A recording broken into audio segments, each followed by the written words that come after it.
انجام دوں گا کہ میں اسلامی نظریے کو برقرار رکھنے کے لیے کوشاں رہوں گا کہ میں اسلامی نظریے کو برقرار رکھنے کے لیے کوشاں رہوں گا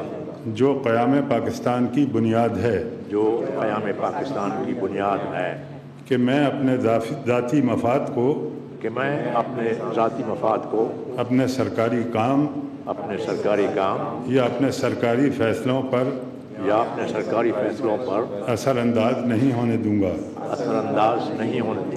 کہ میں اسلامی جمہوریہ پاکستان کے دستور کو برقرار رکھوں گا اسلامی جمہوریہ پاکستان کے دستور کو برقرار رکھوں گا اور اس کا تحفظ کروں گا کہ میں ہر حالت میں ہر قسم کے لوگوں کے ساتھ بلا خوف و رعایت اور بلا رغبت و عناد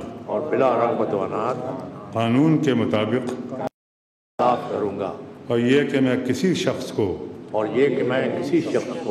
بلا واسطہ یا بالواسطہ کسی ایسے معاملے کی نہ اطلاع دوں گا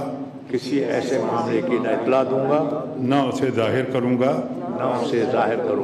جو بحیثیت وفاقی وزیر میرے سامنے غور کے لیے پیش کیا جائے گا یا میرے علم میں آئے گا بجز جبکہ بحیثیت وفاقی وزیر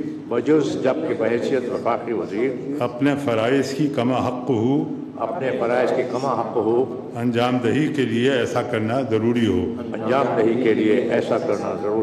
یا جس کی وزیر اعظم نے خاص طور پر اجازت دی ہو اللہ تعالیٰ میری مدد اور رہنمائی فرمائے